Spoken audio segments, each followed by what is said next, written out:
and properly welcome all our superheroes of the day. I'll call you all out in one time, and then you all can clap afterwards. Will Buckingham, screenwriter. Pierre, writer, producer, co-founder and managing director at Brain's Narrative Studio.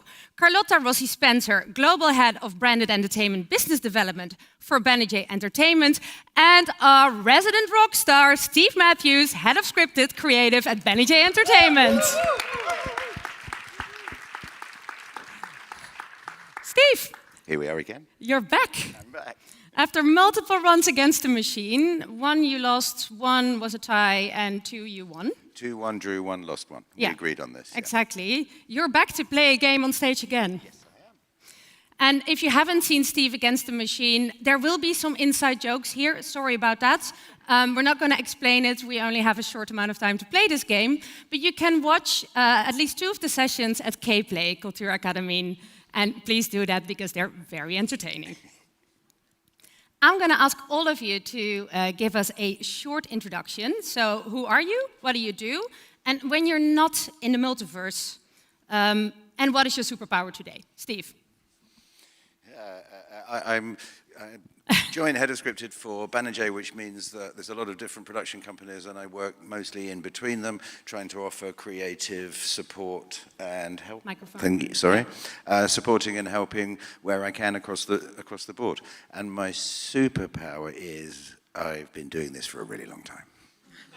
I always love when you say I'm an old script hound. Yeah, that's right. Yeah. Yes, that is your superpower. Carlotta, welcome. Never old. Hello. Thank you. Carlotta, I had branded entertainment business development at Banijay. We set up the division about 3 years ago. And I am going to explain the difference between branded and product placement because this is the game is going to be part of that. And maybe I'll do it when it's, when I'm going to be stuck on one of these things. But I've been in Banijay for a long time. And before this, I did content acquisitions, format acquisitions. So I have been in the content business for quite a long time as well. And your superpower today is indeed branded content. Yes. Yes. Yeah. Pierre, do my best. welcome. Thank you. Happy to be here. Yes, so I created last year, co-founded a company called Brain's Narrative Studio in Berlin. I'm mostly a writer, but getting into business. And we want to offer narrative across media, building worlds, and we're developing an interactive, immersive, collective storytelling app and live experience. It's called the Ministry of Impossible Stories. Ministry of Impossible Stories. Ooh. Yeah, exactly. It already sounds multiversey. Yes, and I hope my power today is bridging TV and video games and interactivity. Yeah, so your superpower is interactive games and live games today. Yes. Will? I'm Will Buckingham. I'm an American writer based in Berlin since 2019. I have been working a lot in the vertical drama and microdrama space for the last year plus. And yeah, I guess my superpower is I have a brain that's like ChatGPT for bad boy billionaire and werewolf ideas. So if you want to generate any of those, come to me. And we actually talked quite a lot about microdrama already, which is your superpower today. What is microdrama exactly? Because we've seen different interpretations and ways to use the genre. I've seen a few that, to me, just sound like vertical short form, not necessarily microdrama, but you're the expert, so... Yeah, I think Gerhard from Camp, to paraphrase, said it's like crack cocaine of storytelling.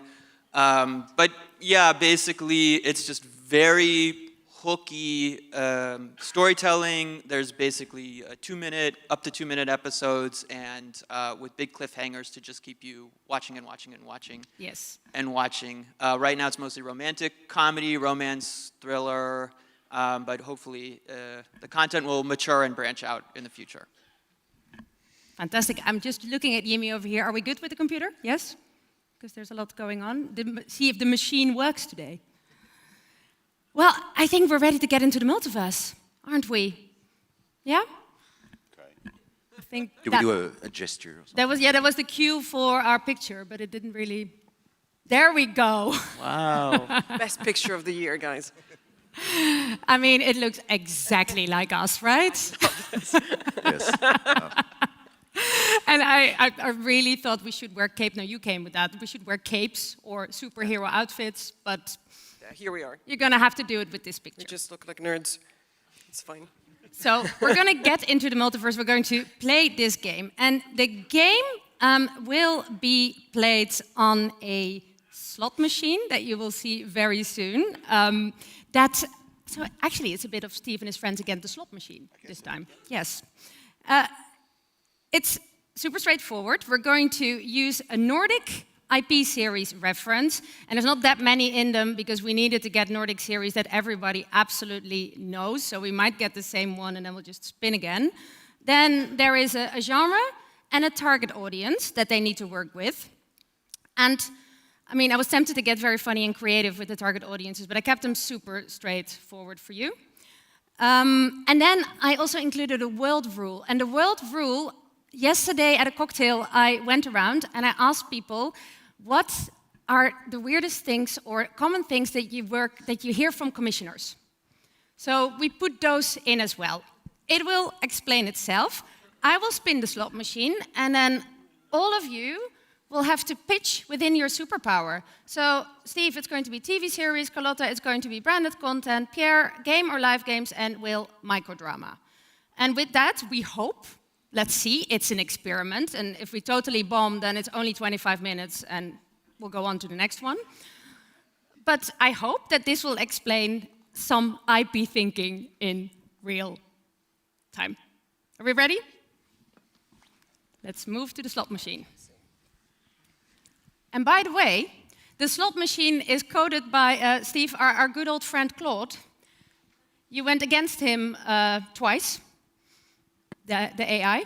Yeah. Can you guys read it, or do we need to? Yep. But I'll read it out loud. This is an example. So an example could be The Bridge as a medical drama for parents of young kids. And the commissioner once said, can you squeeze some hockey into this? But we're not doing that one. We're going to spin the machine. Got that one. I mean, it's easy. It's the bridge, but it's not a dead body. It's someone still alive, and it's two parts. And you have to bring them to a hospital. And yes, Well, there you that's go. the start. Broken nose with a putt.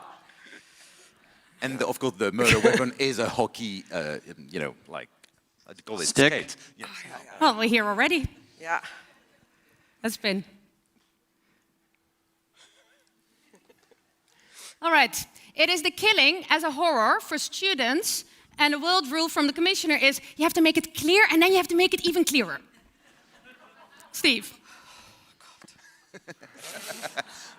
Brands will love this. Brands will really stay away, so I'm not going to play. Friends will stay away from this. I mean, guys, what am I going to do with a horror story? So All right. brands stay away from horror, Carlotta. Well, I mean, guys, there's not a lot. Sorry, there's not a lot of like positive positioning in a horror story. Let's put it that way.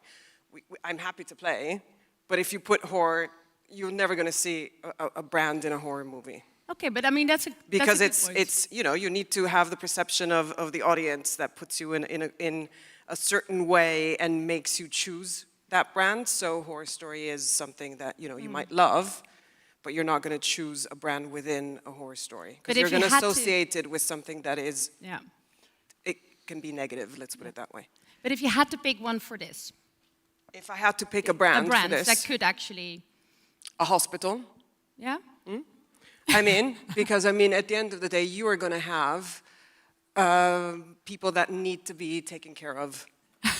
And so if you have, one of those big, gigantic hospitals that need to show how good they are in taking care of people, this is a great place to start. I'm still thinking jumpers for The Killing. I mean, but Jumpers is phenomenal, but I think with Jumpers, what you need to do is also take it out of the series and start marketing those jumpers as being like the best, Right. coolest thing that you could ever buy because it's part of The Killing. And I'm taking away the horror again. So Yeah. for me, the issue is the horror bit. Yeah, got but it. The Killing, of course, Jumpers is the best thing that you can do and play with that in a marketing stunt, within the parameters of the marketing scheme. yeah. Anyone, when I give this a taste? give it? Yeah, go. I can sort of do 2 of them. Okay, but we also said if you can do the Nordic IP, I think all the other ones are just a fun bonus. Yeah. But the more I think that horror is a question of tone as far as the killing anyway, because it's quite gothic. So we'll just boost that up. But it needs to be a little bit heightened. So there's a university and there is a knitting group. And these students they're studying criminology. One of them is the daughter of the lecturer, and she's a burnt-out cop who's basically Sophie Goebel. And so she's the daughter, and she's there as well. And the others are in a knitting group, but they also love crime novels, and they talk about it. And the gag is that the mum, the lecturer, is just shit. She's just terrible cop, and she ain't ever going to solve this 20-episode mystery crime. So the knitting group has to join together and work as young detectives to solve the mystery. Boom. Okay, we got a TV series. Pierre, Will, you want to give it a go? Yeah. I would say the killing, the victim is a hot billionaire. As usual. That's episode 1. He kicks the bucket, and a precocious young woman teams up with his twin brother, who's also a hot billionaire, and works together with a community of, I would say, bitchy women to try and solve the killing. And there's a lot of punching and slapping, and it's horrifying to watch. But I also love that you made it clear and then you made it clearer, because Yes. it's just a hot billionaire. Exposition is your friend in the microdrama world, yeah. Fantastic. Pierre, try. Yeah, well, I mean, of course, horror is a clear genre for video games, so you could imagine the classic, survival horror game in like cold Swedish winter, but I have an idea for the killing, like going back to the sweaters, something like at first, it's a very cozy mobile game, like about knitting and patterns, and you click stuff, and it's very cozy, like you play in just a few minutes. But then slowly, as you go level after level, the fabric starts to have some blood, and you start to understand some kind of backstory of what happens, like in between the level that are super cute and nitty and cozy. So something like that. Yeah. And you have to go to the research lab in the hospital to study the DNA. Yeah, there you go. Because your hospital is bringing in money. So, Exactly. yeah. So we did it. Yeah, no, absolutely. Shall we do another one? I was actually going to give you all one, but I think it's much more fun if we just do one spin and you all go, because then we really do some IP thinking. Okay, here we go. Let's spin. And I coded this with Claude with like 2 prompts, just so you know. That's how crazy AI is nowadays. Okay, what do we have? We have Home for Christmas as a fantasy for empty nesters, and it needs to be local for local, but also work globally. The commissioner rule. Can I jump in first? Yes. Okay, a werewolf is home for Christmas. And let's see, empty nesters. The werewolf's like a hot silver fox, I guess you'd say. That's like a silver werewolf. And local, but also work for global. Yep. He lives in Oslo. And everyone It's speaks a English Norwegian werewolf. Speaks inexplicably. English, yes. And it's rich. And is, rich also, Rich werewolf. of course. Yeah, I can just imagine a kind of a gestion game, like economic game, but with like elves and Santa. And so the date she brought home is Santa. And so basically Santa is transforming the town into like his workshop. And so you have to deal at the same time with the parents who have to not see what's happening, and you have to deal with like creating as many gifts and, like in town. And so it's a balance, like a management between, economic management for Santa, but also a dating simulator with Santa. And is it open world? Can we all like... I think you can maybe, that's interesting. I think maybe you could make it a bit multiplayer if everyone has a different village you can visit. Exactly. Yeah, and in the end, it's how many gifts Santa can distribute. So. That you then have to date. Oh, the dating is part, like you just help Santa by being a good date, like by being a good Santa's girlfriend, and then you it makes Santa make more gifts. Yeah. Carlotta, I mean, Christmas rom-com should be easy for brands, no? I don't know. I would make this into like the dating bit. I think the dating bit, you know, for that bracket is quite interesting, and maybe we could link it to restaurants or food. And so, you know, if you link all of this to the fact that the main character needs to find someone to bring home, but link it to food, that would make it an easy play, and maybe we can make it into a shorter one where they actually, you know, she has to choose based on the fact that, you know, what is the other person actually ordering, and what is he eating, or she, and how is he eating, and how do they sit at the table, and that is all part of like a conglomerate of effects of like being in a restaurant or a restaurant chain. I would do it like that. And foods, I mean, food brands, do they sponsor a lot? Restaurant or food brands, yes. So the big brands that have different food brands under them, or chains of restaurants, that would be great. There's money there. There's money there, yeah. Okay, great. A good old TV series like this, Steve? Yeah, I think looking at the audience, simplest thing to do with this one. So the premise on this one, if I understand, is she's promised that she's going to bring a boyfriend and then has to come up with it, right? For Christmas. Yeah. Yeah. So I just flip that around. There's our protagonist is an older lady. She lives up in the north of somewhere, and she's a kind of cranky sort of creature, and she's told her kids in the city that she's perfectly happy and there's this lovely man. She's met a hot billionaire, and she absolutely hasn't. She absolutely hasn't. She's quite misanthropic, and she sits on there. She's one of those sort of Frances McDormand kind of characters. So you just simply flip it over. So she's now got to find a guy of her age to go to the city at the end of the series to fulfill her lie. The fantasy, I don't know. I'd go a bit Bad Santa. There's like some drunk guy on the street or something, and he's a really dirty Santa. No werewolves. But no. But he turns out to be A, a hot billionaire, and B, real Santa. So she arrives there on a sleigh at the end of the series or something. I don't know. It's a film, not a series. But flipping the lie over and do it from the other generation, that holds together, I think. Yeah, that works. Together. I would watch that, actually. Okay, you want to do one more? We can play all day. We can play all day, exactly.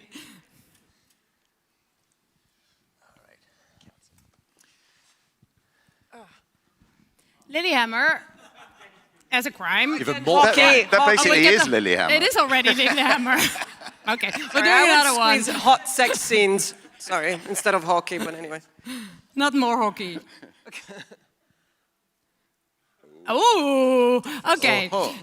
Trapped as a rom-com for boomers, and it needs to tick all the diversity boxes. This is an interesting one. Yeah.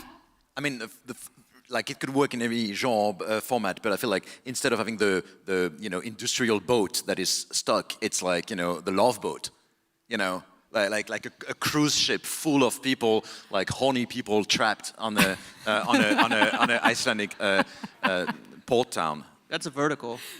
I was just gonna say, is that a game? Or No, horizontal, stay in your lane, it depends Pierre. how horny you are. That's the world, and then we can build a different sector. I don't know the game yet. I mean, it could be a live experience, role play on an actual ship. Actually, yeah, that would be great. Yeah, a real cruise ship, and you have like you forbid them to live for some time. Like every cruise ship has some death anyway. So that's on brand, and the boomers are already on brand for the cruise ship, so absolutely. that works. But the diversity boxes? Well, I think you anyway you bring actors to pretend. So you have actors they don't know are actors, and so you start to create like a treasure hunt through the boat, and you make it like a huge mystery crime dinner, but like at the scale of a gigantic cruise ship. Like maybe one murder per level or something, and then different groups of people need to solve this. But will they fall in love with each other because it's a rom-com too? Yes, that's why you have the actors. I think they probably the actors are the rom-com because you don't want to force people into rom-com. I think so. I think it's more like they have to support, like they have to almost like vote for who of the actors they see some little fiction moments of they want to get together or not. Like some kind of interactive voting for the romances. Right. Yeah. Well, you said this is a microdrama already. Yeah, I mean, I have a different spin than Pierre. So a precocious cop, female cop, finds the body of a hot, dead fisherman who's a billionaire. And she has an inkling the rest of the body might be on this boat that's captained by a 62 to 80-year-old silver fox billionaire captain. And they fall in love throughout the course of the investigation. And even though he did murder the fisherman, in the end, it was really all for her own good. And he was actually a bad, hot fisherman. And there's a happy ending to this story, but a big cliffhanger because the captain has a twin brother. Love it. Are you taking any diversity boxes? Diversity boxes? Ooh. Not in vertical dramas. It's a very wide space, unfortunately, at this time. Yeah. It's a good point. Just to be real. Even though it's from Asia. Yeah. Carlotta. So I'm going to take an unscripted show and make it into a rom-com. So I'm going to take Temptation Island, throw it into these older, guys, which is my dream, by the way, because it's one of the best shows there. And Temptation Island with boomers. That's your dream. It is my dream. It's been because I always think, would a boomer do this show? And I think it would be phenomenal. Boomer Island. Boomer Island. I think it would be fantastic. Guys, I mean, it would be one of the best shows out there. Trust me. And then, of course, you're trapped. This is easy on my end, because, I put them on a Royal Caribbean ship, that they have to launch the next one. They always have a new one. But the wonderful thing about this, I think, is the diversity boxes is quite easy because you can put in, any kind of any nation. And then all those temptresses, the temptation bit, you can kill them off. And so then you also have the mystery. So it's a bit of everything. Love it. Steve? Yeah, we all want a murder, don't we? It's just the natural way to go. But I'm glad to get this one because, I think all of those. I think Love Boat. I think so. Frances McDormand, having had a lovely Christmas with her kids, then signs up for a cruise with a bunch of other people of the same age. So you set a little cast. There's a bit of White Lotus in this for a certain age. Various couples, various cracks and problems in their relationships, and they're all trudging onto this cruise and trying to revive their marriages or whatever it is. And then for some reason, the boat gets stuck. And it gets stuck at quite a remote place, like the island, more or less the same as Trapped. And then there's a little bit of Shirley Valentine in there, as they have to mix with the locals. And you can do a bit about environments and a bit about, the global south and tourism, just as a little edge there of something to talk about. But Shirley Valentine at the center of it in the relationship between the islanders and the people from the boat. Okay. Yes, yes. And we're running out of time, unfortunately. I would love to play with you guys all day. I'm going to ask, maybe you can just shout out, because show of hands is a little bit difficult. But shout out, is there any of the projects that you just heard that you want to see and get into release? Boomer Island. The unscripted one. Yeah, not as many bikinis, but still a fun show to watch. Yeah. Boomer Island it is. Okay, a short, I think, conclusion from everyone. How was it to play like this? And did we prove that you can do IP thinking for almost every series that's out there? We've been talking a lot within Banijay this week about clarity of form, and format is really what we're talking about here, which we think a lot about. So just remind you have to really know the bones of a show and what it is. So this is crude, but it is a reflection of what we do. Yeah. Obviously this was a silly brainstorm, but it's what you do in real life. Yeah, exactly. Yeah. Like, this is about trying to find the possibilities of extending a world or building a world, and ideally this happens even before you release anything, so that you have the ideas or the potential for how you would open your universe. And here we also looked at some plot and element. I think the most important is, especially if you have already an existing IP, is to look at the emotional journey of the audience or the player, because this is the one thing you can copy. The plot can change, the characters can change sometimes, but I think it's really about what we felt. But yeah, I want people to think about, from the beginning, from the development, you can start thinking about other formats. Beautiful. Well, let's watch some Boomer Island with hot billionaires. I'm looking forward to it. Give a hand to my superhero panel. Steve, Carlotta, Pierre, and Will.